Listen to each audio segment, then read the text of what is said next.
Ever wondered if you're the right man for the job? If in doubt, maybe you need to check in with the chairman. Mind you, he might tell you to man up, or say that you're the odd man out, or perhaps you haven't been putting in enough man hours. He needs a new right-hand man. Your style just doesn't connect with the common man. You're too much of a yes man. He's checked with the C-suite, and to a man, they think it's time to cut out the middleman. So you're just not the man for the job. You started out with all those ambitions to boldly go where no man's gone before, and now you're in no man's land. Man, this sucks. Got you thinking? Well, keep thinking about how your car insurance has been manhandled and how you can get car insurance that's been designed for you. Stella Car Insurance, unapologetically for women. Sam White set up her first insurance company at the age of 24. Over 20 years, she built a number of businesses in the UK, employing over 200 people. Sam believes in building businesses that work for everyone, the people they employ, the communities they operate in, and the customers they serve. Stella Insurance is rewriting the rules, and Sam will tell you all about that. Please give Sam White, the founder and global CEO of Stella Insurance, a big hand.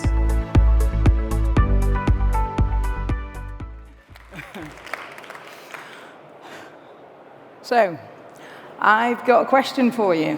Hopefully everybody's awake enough to hear it.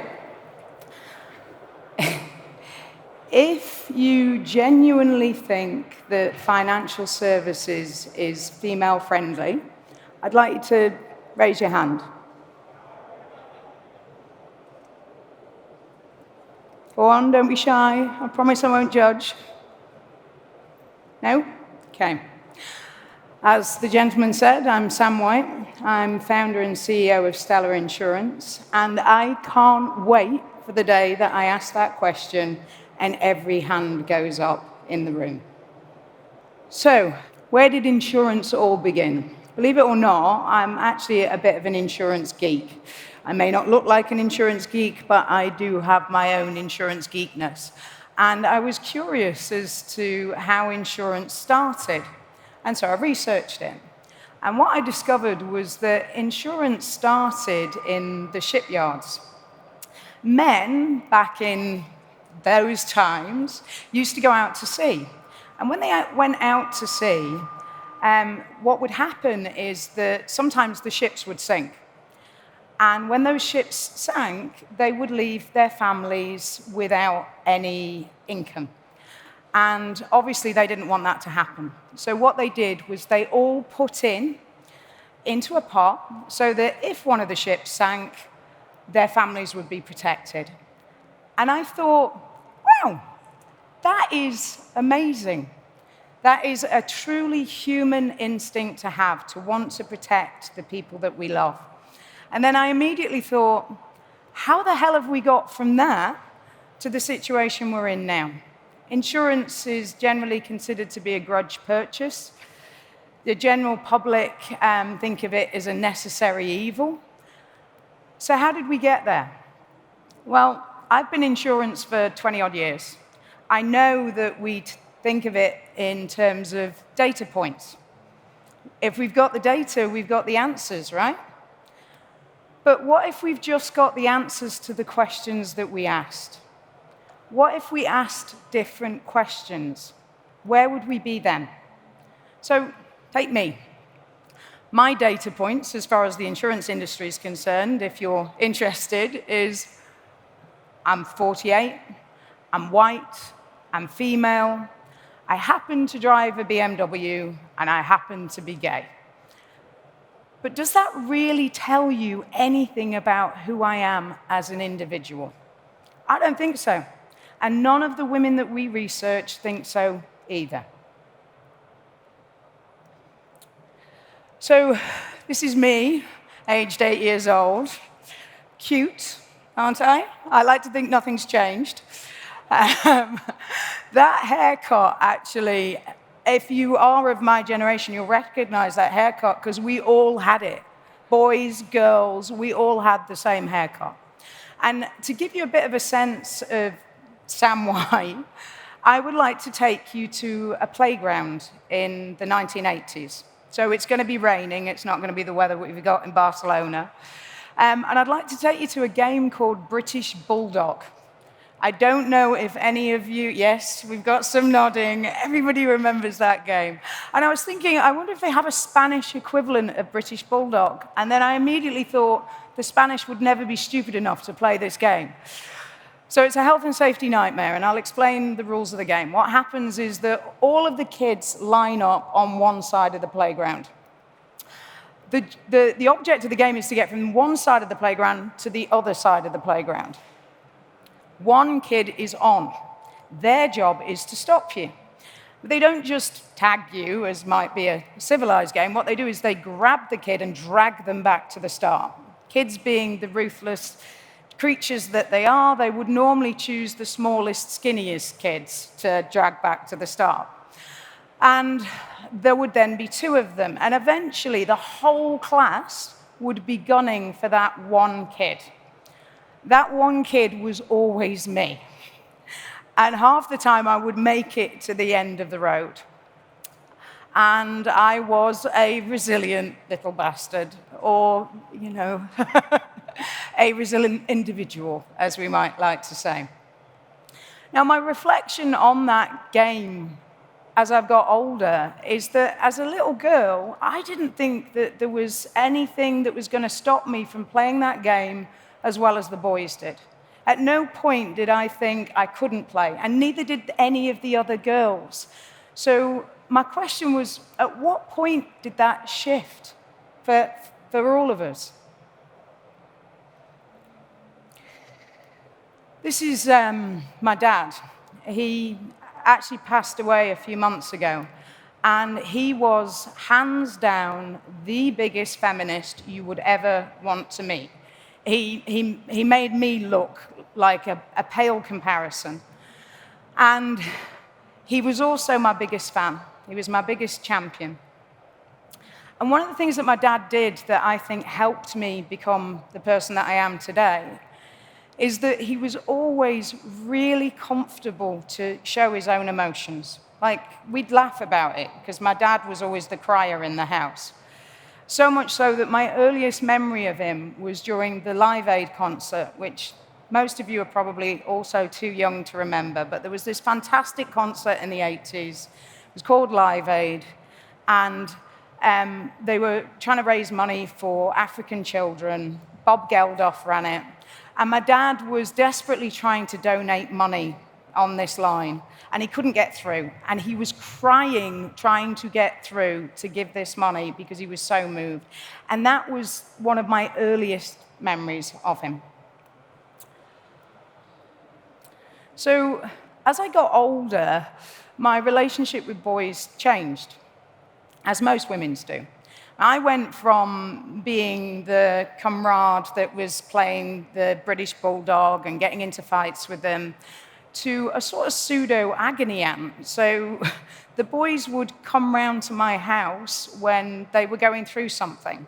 If they had an argument with their parents, if they broke up with a girlfriend, it was my house that they turned up at. And, sometimes they would start crying before I'd open the front door, and I'd bring them in and we'd chat and we'd kind of talk it through. The thing that I always found really disconcerting was that when we then went out at the weekend and we'd be around the other boys, they would act like nothing was going on, nothing at all. And for me as a human being, if I'm sat with somebody and they're in pain and they're pretending everything's okay, it's really uncomfortable.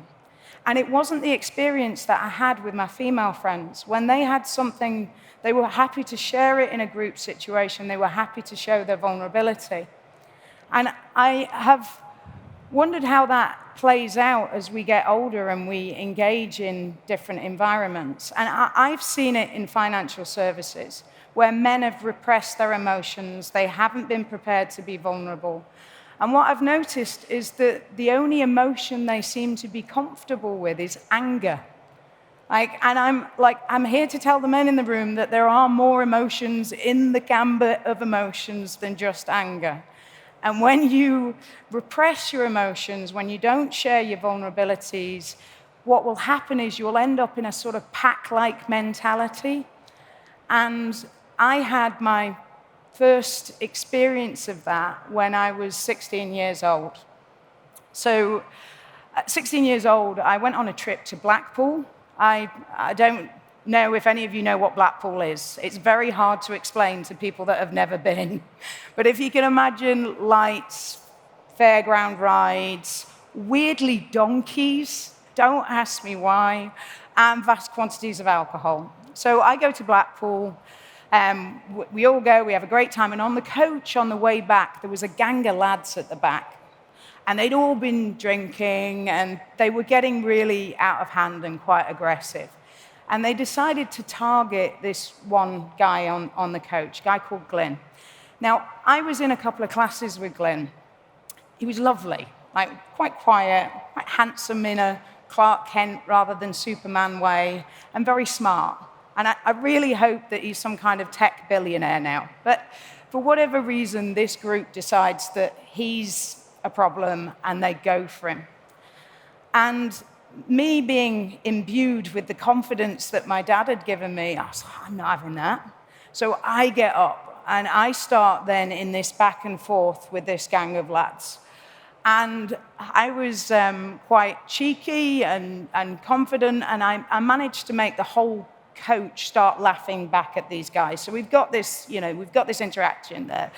Fat slag, I'm like, skinny virgin, they say, you're only doing this because you want to have sex with Glyn. I said, absolutely. At least Glyn doesn't need a pair of tweezers to find his penis.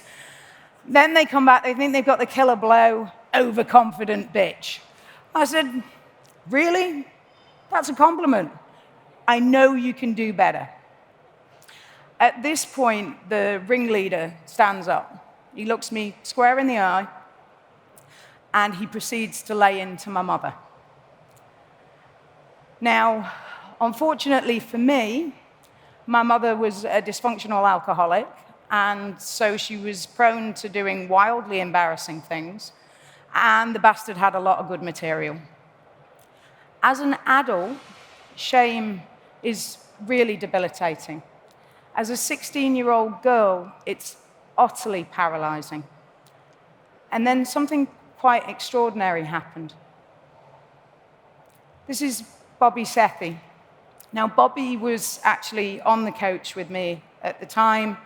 I knew Bobby as well. I was in a couple of classes with him. We weren't friends, but we exchanged pleasantries. And he was sat at the back of the coach with these guys. He wasn't getting involved in anything, but he was sat with them. And when this ringleader started laying into my mum, Bobby got up. And he looked at the guy with utter disdain, and he walked down the coach. And what he said to me, I have never forgotten. He said, I'm not with them. I don't condone anything that they have said or done. I consider you a friend, and I hope you consider me a friend. And then he sat down next to me.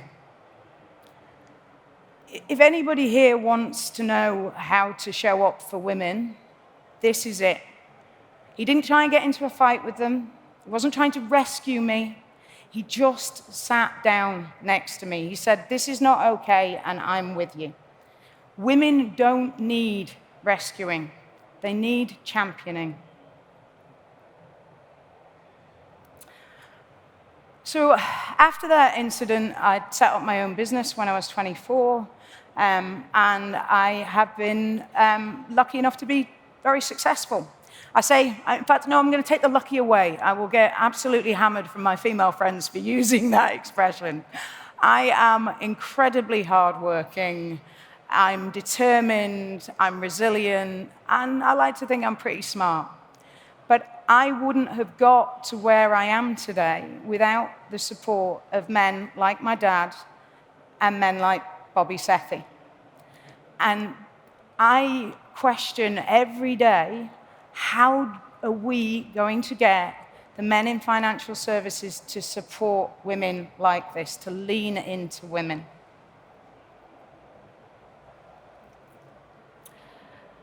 So women experience life very differently to men.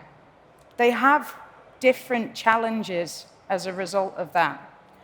It breaks my heart that 1 in 4 women will suffer domestic abuse in their life.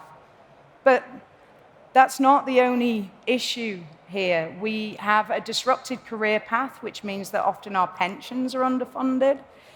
We're now suffering in certain parts of the world with not having the choice over our own bodies.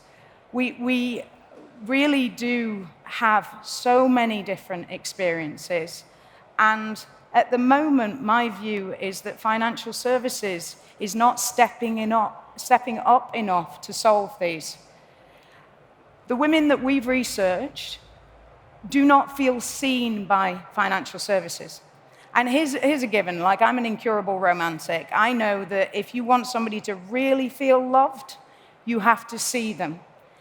And we have ignored them as an industry. We have not designed products around them. We've not thought about things like the menopause, which is not covered in most health insurance policies, if at all. I say most because maybe one of them does, but we don't cover that. And as a further result of that, we find it difficult to attract talent because the talent in other industries don't see themselves in our products either, so they don't come forward. So there is a huge opportunity for us here to do something very special and very different. It's not all bad news, there's good news. There are a number of companies that have started to tackle this. I like to think that Stella's one of them. We have designed the first domestic abuse insurance, and we're looking to embed it in our motor policy so that any of our policyholders who are a victim of abuse, they can get access to funds and get out of the situation. Gaia is the first ever fertility insurance product, amazing business, tackling the issue of women's fertility and how to support. In Australia, the Verve superannuation policies. So it is happening, change is happening, but nowhere near quickly enough and not by enough people. We at Stella played around, we had a brainstorm.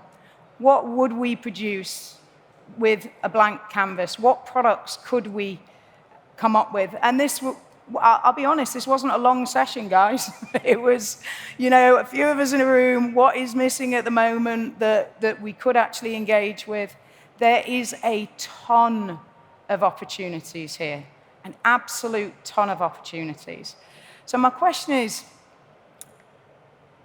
how do we make that change? How hard is this? How hard do we think collectively this problem is?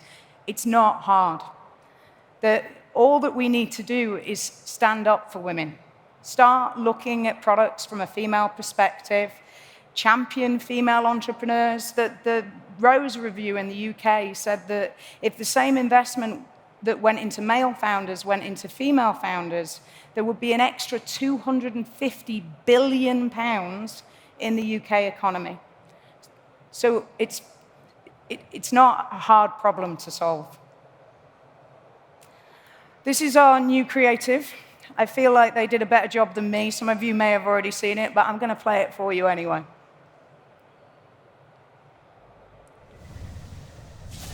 Ever wondered why every bold move is said to have taken balls? Every courageous act is ballsy. The brave heroes of the big match or the big meeting are said to have put their balls on the line, when half of us don't have balls. What we do have is the courage to stand up for what's right. The language we use shapes the way we see the world. So let's change it.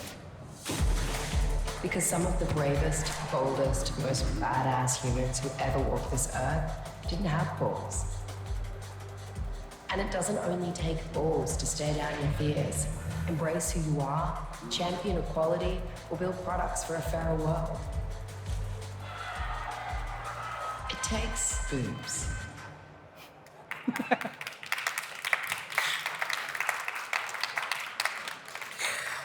So it's a bit cheeky. I think I pretty much came in on time. I asked you at the beginning how many of you thought financial services was female friendly. Nobody put their hands up. So I guess I've got one more question. Do you have the boobs to change that? I know I do. I know my dad did. Sure as hell no Bobby Sethi did. What about you?